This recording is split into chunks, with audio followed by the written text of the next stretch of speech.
Hello, my dear Shivling stars. Welcome you back. Today we are going to complete chapter motion of class 9 science in mind web series. Okay. What is motion? क्या होता है motion? Movement is known as motion. Movement को motion बोल सकते हैं. Yes. अगर एक person है वो चल रहा है तो हम इसे क्या बोलेंगे? मोशन. ये बेसिक डिफरेंस मैं यहाँ क्लियर कर रही हूँ. अगर कोई पर्सन है वो खड़ा है तो वो क्या है?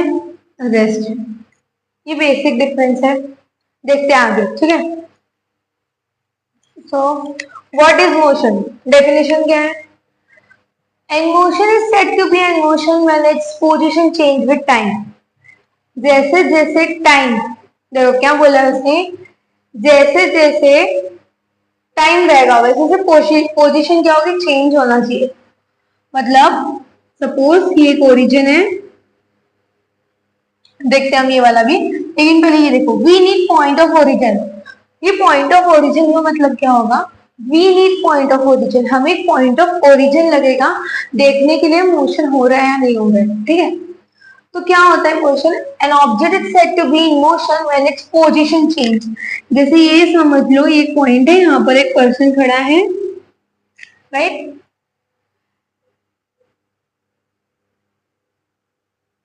चलो सेकेंड्स लिखते हैं. 2 second, 4 second, 6 second, 8 second. Easy होगा आपको समझने के लिए. ये पर्सन है, इस पर्सन का नाम है चिंकू. चिंकू. ठीक है. ये चिंकू यहां से 0 सेकेंड से 1 सेकेंड में गया. यहां पर भी आ गया ये. ठीक है. फिर वो अगेन यहां आ गया, अगेन ये यहां आ गया. मतलब क्या हो रहा है? ये चेंज जो कर रहा है ना अपनी position with respect to time, तो इतनी पोजीशन चेंज करने के लिए हर इतनी पोजीशन हो सकता है. ये हो गया 1 मीटर, 1 मीटर का डिस्टेंस उसको चेंज करने के लिए उसको 2 सेकेंड्स का क्या लग रहा है? टाइम लग रहा है. मतलब जो टाइम है वो कांस्टेंट है. यहाँ पे भी 2 सेकेंड लगे यहाँ से यहाँ जाने के लिए. देखो ना, 2 और ये 4 के बीच में क्या आया? 2 सेकेंड. तो हर उसको डिस्टेंस जो है, पोजीशन चेंज कर रहा है, वो डिस्टेंस चलने के लिए उसको क्या लग रहा है? टाइम लग रहा है. तो वो पोजीशन चेंज कर रहा है विद रिस्पेक्ट टू टाइम, हम उसी को क्या बोलते हैं? मोशन. अच्छा, एग्जांपल है मूवमेंट ऑफ डस्ट पार्टिकल. ये कोई पार्टिकल है, कोई डस्ट का पार्टिकल ही है. ये यहाँ आ गया, ये यहाँ आ गया, ये यहाँ आ गया. डस्ट के पार्टिकल घूम रहे हैं मतलब वो क्या कर रहे हैं? मोशन कर रहे हैं. ठीक है. अब बात करते हैं हम rest. What is rest? Rest होता क्या है? An object is said to be in rest. Sorry, ये रेस्ट है. ठीक है. Rest when its position does not change with time. हम एक बॉडी को रेस्ट में तब बोल सकते हैं जब उसका पोजीशन ही चेंज नहीं हो रहा. ठीक है. ये है हमारी पिंकी जी. ठीक है. ये हमारी पिंकी जी है ना. और ये पिंकी जी क्या है? खड़ी है. इसको स्टैचू कर दिया किसी ने. ये खड़ी है तो ये क्या, किस मोशन में है? ये अपने रेस्ट मोशन में है. देखो, लेइंग, स्लीपिंग, इसके और एग्जांपल होते हैं जैसे स्टैंडिंग. मैं अगर ऐसे खड़ी हूं तो ये क्या है? रेस्ट है. इसे हम बोलते हैं रेस्ट. अच्छा, अब इसमें नया एक वर्ड मिल जाएगा आपको, motion is relative. What is motion is relative? नहीं पता? देखता है. Motion is relative means a body can move from one observer. देखो, एक ऑब्जर्वर को ऐसा लगेगा कि बॉडी किसमें है? मोशन में. मूविंग मतलब क्या आ गया? Motion. For an observer at the same time at a rest, वो और दूसरे ऑब्जर्वर को क्या दिख रहा है? वो रेस्ट पर है. फॉर एन अनदर ऑब्जर्वर मतलब क्या है? एक दो ऑब्जर्वर है समझ लो. ये 2 ऑब्जर्वेशन में से एक ऑब्जर्वर को ऐसा लग रहा है कि जो बॉडी है वो किस में है? रेस्ट में है. और ये दूसरी बॉडी को क्या लग रहा है? मोशन किस में है? मोशन में. मतलब जो बॉडी है वो किस में है? मोशन में. तो क्या हुआ, ऐसे दो ऑब्जर्वर है, जिनमें से एक को लगता है कि बॉडी किस पे रेस्ट पे और दूसरे को लगता है बॉडी किस पे है मोशन पे। तो देखो सपोज ये ट्री है, ये ट्री बनाया मैंने, यहाँ पर एक ऑब्जर्वर है, ये एक लड़की है समझ लो पिंकी, और वही ये ट्रेन जा रही है, ठीक है, और ये ट्रेन के एक बॉक्स में बैठा है हमारा चिंकू, ठीक है। देखो चिंकू को ऐसा लगेगा कि ट्री ट्री क्या कर रहा है, जो पेड़ है हमारा ट्री, उसको लगेगा कि ये मोशन में, किसको लगेगा, चिंकू को। और पिंकी को क्या लगेगा कि ट्री किस में है, रेस्ट में है। क्यों लग रहा है, क्योंकि मोशन इज रिलेटिव, ठीक है। Example, a person sitting near a tree, अगर कोई बैठा है, मैंने यहाँ खड़ा दिखाया है, एग्जाम्पल में कि बैठा है कोई पर्सन, तो उसे क्या लगेगा, ही और शी ऑब्जर्विंग रेस्ट, वो ट्री को क्या ऑब्जर्व करेगा, एज अ रेस्ट। और वही if a person is sitting in a train, अगर ट्रेन में चल रहा है, जैसे ट्रेन में बैठा है चिंकू, तो वो क्या ऑब्जर्व करेगा, ट्री इज इन मोशन, ठीक है। अब बात करते हैं हम फिजिकल क्वांटिटी की। क्या होती है फिजिकल क्वांटिटी, फिजिकल क्वांटिटी वो क्वांटिटी होती है जिसे हम मेजर कर सकते हैं और क्वांटिटीफाइड कर सकते हैं, ठीक है। मतलब मेजर करना, हम उससे तोल सकते हैं, क्वांटिटीफाइड मतलब हम उसको तोल पा रहे हैं, हम उसको देख पा रहे हैं, वो चीजें हो रही है, पॉसिबल है इसे मेजर करना, काउंट करना, हम उसी को बोलते हैं physical quantity. Physical quantity means which can be measurable and countable. आगे हम देखते हैं एंड क्वांटिफाइड ऑल्सो। अब हम आगे देखते हैं कितने टाइप की फिजिकल क्वांटिटीज होती है। हमारी दो टाइप की फिजिकल क्वांटिटीज होती है, एक होती है हमारी स्केलर, दूसरी होती है हमारी वेक्टर। स्केलर कौन सी होती है, देखते हैं। स्केलर में सिर्फ मैग्नीट्यूड होता है, इसके अंदर कोई डायरेक्शन नहीं होता है, नो डायरेक्शन, ठीक है। एग्जाम्पल आ गया डिस्टेंस और स्पीड।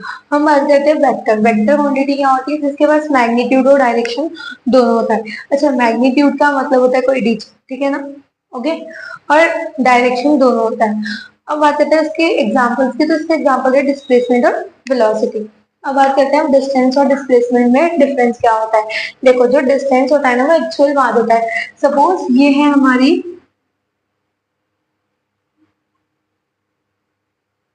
पिंकी मैडम, और ये है हमारे रोहन सर,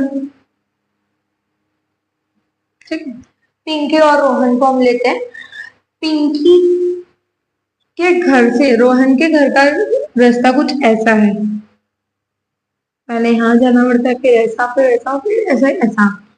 और एक और डिस्टेंस है जो कि थोड़ा ऐसा डिस्टेंस है, ठीक है।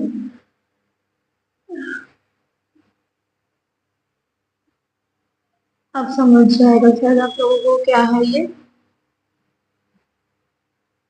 100% समझेगा। अब देखो पिंकी और रोहन के घर के बीच का डिस्टेंस जो है, रास्ता है जो है, वो देखो डिस्टेंस किसको बोलते हैं, एक्चुअल पाथ। ये एक्चुअल बात है, हर लोग इसी को फॉलो करते हैं, ये एक्चुअल बात है। हो सकता है कि इनके घर के आसपास ही मट्टी है, कीचड़ वाली मट्टी बोल लो, या कुछ होगा इधर इनके घर के पास, झाड़ वाड़ लगे समझ लो, और ये एक्चुअल रोड बना है। तो ये रोड क्या है, इनका एक्चुअल डिस्टेंस है, एक्चुअल पाथ है। तो हम डिस्टेंस किसको बोलते हैं, जिसमें एक्चुअल पाथ होता है। अच्छा, ये कौन सी क्वांटिटी होती है, डिस्टेंस। डिस्टेंस होती है स्केलर क्वांटिटी, जिसके पास में कोई डायरेक्शन नहीं होता है, और ये ऑलवेज पॉजिटिव, ये हमेशा पॉजिटिव होगी, भाई यहाँ से यहाँ जा रहे पॉजिटिव है, इसका कोई ड्रॉबैक है ही नहीं। अब बात करते हैं हम डिस्प्लेसमेंट। डिस्प्लेसमेंट मतलब होता है शॉर्टेस्ट पाथ। शॉर्टेस्ट पाथ मतलब ये जो रोहन और पिंकी के घर के बीच में ये जो रास्ता इन दोनों ने ढूंढ के रखा है कीचड़ में से जाने का, ये रास्ता इनके लिए कौन सा हो गया, ये डिस्प्लेसमेंट हो गया इनके लिए, शॉर्टेस्ट पाथ हो गया। अब बात करते हैं ये क्वांटिटी, तो इसकी होती है वेक्टर क्वांटिटी। वेक्टर का मतलब होता है मैग्नीट्यूड और डायरेक्शन दोनों होता है इसमें, और ये हो सकता है पॉजिटिव, नेगेटिव और जीरो, कुछ भी हो सकता है, ठीक है। अब बात करते हैं स्पीड। क्या होती है भाई स्पीड, स्पीड स्पीड मतलब रफ्तार, क्या किस रफ्तार से कौन सा पर्सन जा रहा है, स्पीड का मतलब क्या होगा, रफ्तार। तो क्या होता है देखते हैं, तो स्पीड का फॉर्मूला होता है डी बाई टी। अच्छा, डी बाई टी तुम लोगों को समझेगा नहीं, तो डी का मतलब होता है तुम्हारा डिस्टेंस, ठीक है, और टी का मतलब होता है तुम्हारा टाइम। तो speed is equals to distance by time is known as speed. ठीक है, स्पीड का फॉर्मूला डी बाई टी, इसके ऊपर अक्सर क्वेश्चन भी देखने मिलते हैं।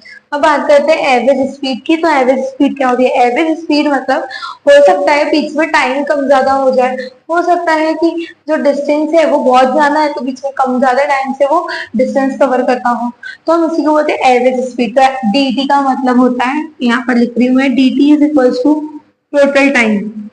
D T, D T sorry, हाँ, टोटल डिस्टेंस ये होता है, टोटल डिस्टेंस।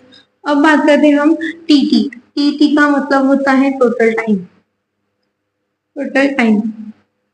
तो एवरेज स्पीड का फॉर्मूला होता है टी डी। टी डी मतलब total distance upon T T means total time. अब बात करते हैं इसके एसआई यूनिट। इसके एसआई यूनिट होती है मीटर पर सेकेंड। अच्छा, नहीं समझेगा ये भी तुमको, एम बाय एस ऐसा लिखा है, मतलब होता है मीटर पर सेकेंड, मीटर पर सेकेंड। अब बात करते हैं हम, मीटर पर सेकेंड है, हो सकता है कि किलोमीटर पर आवर की स्पीड दी हो। अच्छा, ये के एम बाय एच को हम बोलते हैं, यहाँ लिखा है देखिए, किलोमीटर पर आवर। क्या बोलते हैं इसको? Kilometre per our. इसको पूरा लिखो या तो ऐसा लिखो जैसा मैं लिखती हूँ। ठीक है, अगर क्वेश्चन में दिया हुआ है तुम्हें speed as in the form of kilometre per hour के बीच में, ठीक है, किलोमीटर पर आवर दिया हुआ है और हमें पता है ऐसा यूनिट मीटर पर सेकेंड है, तो हमेशा हमें मीटर पर सेकेंड के अंदर ही इसको सॉल्व करना होगा। तो कैसे करोगे?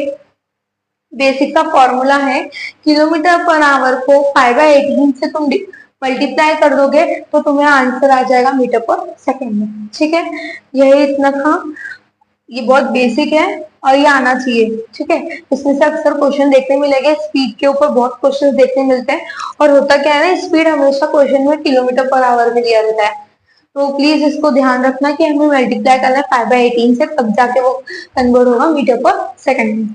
अब हम बात करते हैं वेलोसिटी। क्या होती है वेलोसिटी? देखो, वेलोसिटी जो है ना वो एक स्केलर क्वांटिटी होता है। वेलोसिटी होती क्या है? S by T. S by T का मतलब होता है डिस्प्लेसमेंट अपॉन टाइम। सो मैं यहाँ पर लिखते जा रही हूँ, तुम्हें समझ में आता जाएगा। एस का मतलब होता है displacement,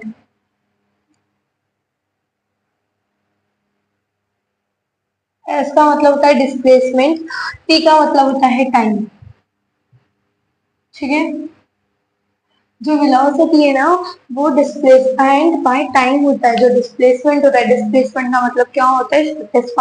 shortest path by time, उसी को क्या बोलते हैं? वेलोसिटी। अब बात करते हैं वेलोसिटी के एसआई यूनिट की। एसआई यूनिट वेलोसिटी क्या होती है हमारी? मीटर पर सेकेंड। अगर यहाँ पे किलोमीटर पर आर दिया है तो हम इसे मीटर पर सेकेंड में कैसे चेंज करेंगे? Into by 5/18। अब देखते हैं इसकी एवरेज कैसे निकलेगी। एवरेज निकालने के लिए मैंने लास्ट टाइम बताया एवरेज किससे बोलते, ठीक है, तो एवरेज वेलोसिटी के लिए हम कौन सा फॉर्मूला यूज करेंगे? u plus v two. अब देखो u क्या होता है? u होता है तुम्हारा इनिशियल वेलोसिटी और v होता है तुम्हारा एक्चुअल, मतलब जो फाइनल होता है ना वो होता है फाइनल वेलोसिटी। ठीक है, बाय 2। अब बात करते हैं, ये होती है हमारी वेक्टर क्वांटिटी। नेक्स्ट हम बात करेंगे एक्सेलरेशन। एक्सेलरेशन होता क्या है? एक्सेलरेशन वो चीज होती है जिसे हम बोलते हैं change in velocity by time. Time taken, देखो, change in velocity by time taken, acceleration उसी को बोलते हैं जो वेलोसिटी चेंज करेगा विद रिस्पेक्ट टू टाइम, इसी को हम बोलते हैं एक्सेलरेशन। एक्सेलरेशन का मतलब क्या होता है? रुकावट, ये याद रखना। और देखो, velocity change from u to v। अगर v का मतलब क्या होता है? इनिशियल वेलोसिटी से अगर फाइनल वेलोसिटी में एक्सेलरेशन हो रहा है तो हम इसे कैसे निकालेंगे? तो इसका फॉर्मूला होता है v by T, v minus you by T. तो देखो, v माइनस यू का मतलब होता है initial velocity minus final velocity bye T. T का मतलब होता है टाइम। ठीक है, अब बात करते हैं, इसकी एसआई यूनिट होती है मीटर पर सेकेंड स्क्वायर। याद रखना, एक्सेलरेशन की ही एसआई यूनिट में स्क्वायर लगता है सेकेंड पे। ठीक है, अब बात करते हैं एक्सेलरेशन पॉजिटिव भी हो सकता है और नेगेटिव भी हो सकता है। दो तरीके के हम एक्सेलरेशन फाइंड आउट करते हैं, एक पॉजिटिव और एक होता है नेगेटिव। तो देखते हैं, पॉजिटिव एक्सेलरेशन का मतलब होता है डायरेक्शन ऑफ वेलोसिटी। वेलोसिटी की डायरेक्शन में चलने वाले एक्सेलरेशन को हम बोलते हैं पॉजिटिव। जैसे ये है आपका पॉजिटिव बता रही हूं मैं, ये अब आपकी वेलोसिटी की डायरेक्शन है और ये आपके एक्सीलरेशन की डायरेक्शन है, तो दोनों एक ही साइड में, एक ही डायरेक्शन में जा रहे हैं, मतलब पॉजिटिव। तो ये आ गया पॉजिटिव। अगर नेगेटिव में क्या होगा, ये जा रही है आपकी एक्सीलरेशन और इस साइड जा रही है आपकी वेलोसिटी, तो हम इसे क्या बोलेंगे, नेगेटिव एक्सीलरेशन। अब बात करते हैं रिटार्डेशन क्या होता है। रिटार्डेशन हमेशा नॉन यूनिफॉर्म में ही देखने मिलता है। तो रिटार्डेशन का मतलब होता है, रिटार्डेशन का मतलब ये होता है मोशन डिक्रीज हो जाता है, वेलोसिटी जो होती है वो डिक्रीज हो जाती है। मोशन जो है ना, देखो motion during decrease, non uniform motion जो होता है ना वो डिक्रीज हो जाता है। कब होता है, जब वेलोसिटी चेंज होती है विद रिस्पेक्ट टू टाइम। अब बात करते हैं uniform motion and non uniform motion की। क्या होता है यूनिफॉर्म मोशन एंड क्या होता है नॉन यूनिफॉर्म मोशन। सी, नॉन यूनिफॉर्म मोशन, जो मोशन होता है ना वो एक्चुअल स्पीड दिखाता है, एक्चुअल स्पीड से सेम होता है। देखो same speed, same same as actual speed, जैसे एक्चुअल स्पीड होती है ना वही यूनिफॉर्म मोशन डिडक्ट करते हैं। अब देखो यूनिफॉर्म मोशन में ना हमें हमेशा स्ट्रेट लाइन ही ग्राफ मिलता है, क्योंकि देखो जैसे जैसे सपोज ये है, ये से जा रहा है, तो देखो जैसे जैसे तुम्हारी टाइम बढ़ रहा है ना वैसे वैसे वेलोसिटी बढ़, तो ये इस तरीके से जाएगा, तो क्या मिलेगा हमें, स्ट्रेट ग्राफ मिलेगा। यहाँ पे जीरो एक्सीलरेशन है, मतलब जीरो रुकावट, रुकावट नहीं है यहाँ पर। अब बात करें हम नॉन यूनिफॉर्म मोशन की, तो नॉन यूनिफॉर्म मोशन में होता है नॉन जीरो एक्सीलरेशन, मतलब यहाँ पर एक्सीलरेशन, मतलब यहाँ पे रुकावटें हो सकती है। यहाँ पे कर्व ग्राफ मिलेगा, रुकावट है यार इसीलिए वो कर्व मिलता है। अब बात करते हैं हम, अच्छा ये कर्व भी हो सकता है और ये वाला भी हो सकता है तुम्हारा कर्व, ठीक है, दोनों का पॉसिबल है। और वेरीज फ्रॉम एक्चुअल पाथ, और ये एक्चुअल पाथ से वेरी करता है, ये डिफरेंट पाथ दिखाता है, ठीक है। अब हम बात करेंगे इक्वेशन ऑफ मोशन, जो कि एकदम मैंने सेंटर में लिखा है, बिकॉज ये बहुत ही इंपॉर्टेंट टॉपिक है। It's very very very important topic, equation of motion, इसे प्लीज लर्न कर लेना। पहली इक्वेशन ऑफ मोशन होती है v is equals to u plus a t. v is equals to u plus a t. v का मतलब होता है हमारा फाइनल वेलोसिटी, u मतलब हमारा इनिशियल वेलोसिटी, a का मतलब होता है एक्सेलरेशन, ये लिख देती हूँ, एक्सेलरेशन, और t का मतलब होता है हमारा टाइम। अब इक्वेशन ऑफ मोशन की सेकेंड वाली होती है s is equals to u t plus half a t square. अब देखो s का मतलब होता है डिस्प्लेसमेंट, लिखा है मैंने, u का मतलब होता है initial velocity, t means time, plus half means 1/2। अब बात करते हैं a और t की, तो a होता है एक्सेलरेशन। अब याद देखना प्लीज, स्क्वायर है ये याद रखना, ठीक है, 80 स्क्वायर। अब बात करते हैं equation of motion third last कौन सी होती है, तो हमारी लास्ट होती है ये वाली, जो कि अक्सर यूज होते रहती है सारे क्वेश्चन में। v square is equal to u square plus 2as। v का स्क्वायर मतलब फाइनल वेलोसिटी का स्क्वायर, u का स्क्वायर मतलब इनिशियल वेलोसिटी का स्क्वायर, प्लस 2as का मतलब होता है 2 इंटू एक्सेलरेशन इंटू डिस्प्लेसमेंट, ठीक है।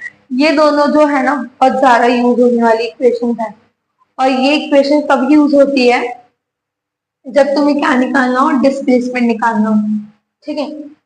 और इस इक्वेशन को अगर तुम्हें डिस्प्लेसमेंट नहीं दिया है ना, तो भी आप इससे डिस्प्लेसमेंट निकाल के ये इक्वेशन में रख सकते हो, ठीक है। अब हम बात करेंगे free fall body. Free fall body क्या होती है ना, जब कोई बॉडी नीचे से ऊपर फेंको और ऊपर से नीचे आ जाए डायरेक्टली, उसे बोलते हैं फ्री फॉल बॉडी। जैसे मेरा हाथ में पेन है, ऊपर फेंका ही नीचे डायरेक्ट गया, ये क्यों आता है, ड्यू टू ग्रेविटी। ये देखो क्या लिखा है, all due to gravity. Gravity के कारण जो हमारी अर्थ ग्रेविटी होती है वो कोई भी चीज को नीचे खींचने की कोशिश करती है, और वो जैसे ही नीचे खींचने की कोशिश करेगी वैसे ही ऊपर वाली जो भी बॉडी होगी वो नीचे आती है। जैसे पेन फेंका ही नीचे आया, क्यों आया, क्योंकि ग्रेविटी ने उसे नीचे खींचा, तो इसी को हम क्या बोलते हैं, फ्री फॉल बॉडी। सेकेंड हम बात करेंगे यूनिफॉर्म सर्कुलर मोशन का मतलब होता है, जैसे ये सर्कुलर एक पाथ है और ये यूनिफॉर्मली इसके आगे पीछे मूव कर रहा है। जैसे ये एक लड़का है, पिंकू लिखता है, हाँ पिंकू, ये लड़का है पिंकू, और ये पिंकू पूरे इसको राउंड को यूनिफॉर्म मोशन में घूम रहा है, तो हम इसी को क्या बोलेंगे, सर्कुलर मोशन कर रहा है। देखो सर्कुलर पाथ कवर होता है सेम इंटरवल ऑफ टाइम, उतना ही इंटरवल ऑफ टाइम लगेगा जितना स्ट्रेट को लगता है, लेकिन ये सर्कुलर बॉडी है तो सर्कुलर को घूमने के लिए जितना टाइम लगना चाहिए उतना टाइम उसे लगेगा। मोशन ऑफ अर्थ और मोशन ऑफ मून, ये इसका एग्जाम्पल हो जाता है। अब देखो वेलोसिटी विथ रेडियस, कुछ रेडियस भी होगा भाई इसका, हम रेडियस बोलते हैं, कुछ रेडियस भी होगा, तो उसकी वेलोसिटी हम रेडियस के अलोंग कैसे निकालेंगे, तो v is equal to r by t. R का मतलब होता है रेडियस, मैं यही लिख दे रही हूँ, आर का मतलब होता है रेडियस, v का मतलब होता है वेलोसिटी, t का मतलब होता है टाइम। अब बात करते हैं हम ग्राफ्स की। देखो VT graph for uniform acceleration, uniform acceleration का वीटी ग्राफ कैसे बनेगा, एनी आइडिया? वीटी ग्राफ कैसे बनता है? बहुत इजी है, वीटी ग्राफ हमारा हमेशा स्ट्रेट लाइन में बनता है, ठीक है। और नॉन यूनिफॉर्म मोशन का वीटी ग्राफ कैसे बनता है? सर्कुलर, पहले भी लिखवाया था, ये बन गया सर्कुलर। अब बात करते हैं डीटी ग्राफ की, हम बात करते हैं यूनिफॉर्म जो होता है uniform distance time graph. D का मतलब होता है distance, please right it down, distance, और ए यहाँ पे वी का मतलब था वेलोसिटी। तो हम बात कर रहे हैं कि यूनिफॉर्म डीटी ग्राफ कैसे बनेगी, डीटी ग्राफ भी स्ट्रेट ही बनेगा, ठीक है। और नॉन यूनिफॉर्म डीटी ग्राफ कैसे बनेगा, non uniform DT graph same ऐसे ही बनेगा, ठीक है। अब बात करते हैं वीटी ग्राफ और non uniform motion, non uniform motion के वीटी ग्राफ। अच्छा, दो तरीके के वीटी ग्राफ बनेंगे, एक मैंने दो बनाए यहाँ पे, देखो दो तरीके के हम वीटी ग्राफ बनाएंगे, तो कैसे बनेंगे। एक रिटार्डेशन, नीचे जाने के लिए जो नीचे जाता है ग्राफ हम उसे बोलते हैं रिटार्डेशन, ये भी एक कौन सा होता है, नॉन यूनिफॉर्म का होता है। अब बात करते हैं ये ऐसा भी जा सकता है, इसे भी हम क्या बोलेंगे, नॉन यूनिफॉर्म। देखो भाई नॉन यूनिफॉर्म है ना, यहाँ पर आ गया, ये वापस यहाँ से उड़ गया, यहाँ पर आ गया, यहाँ से नीचे चल रहा है, तो ये भी नॉन यूनिफॉर्म में जा रहा है। अब नेक्स्ट हम बात करते हैं रेस्ट, तो यहाँ पे डी और पी लिखा है, मतलब डी ग्राफ के लिए भी सेम ग्राफ बनेगा और वीटी ग्राफ के लिए भी सेम बनेगा, रेस्ट का ऐसे बनता है, ठीक है। वीटी ग्राफ और यूनिफॉर्म मोशन, यूनिफॉर्म मोशन में वीटी ग्राफ हमेशा स्ट्रेट होता है, ये स्ट्रेट इन द सेंस ऐसा होता है, ठीक है, जैसा रेस्ट होता है वैसा होता है, ठीक है। आई होप सारे डाउट्स आपके हो गए होंगे क्लियर। यहाँ पर ये पूरा चैप्टर यहाँ कंप्लीट होता है, okay, so best of luck.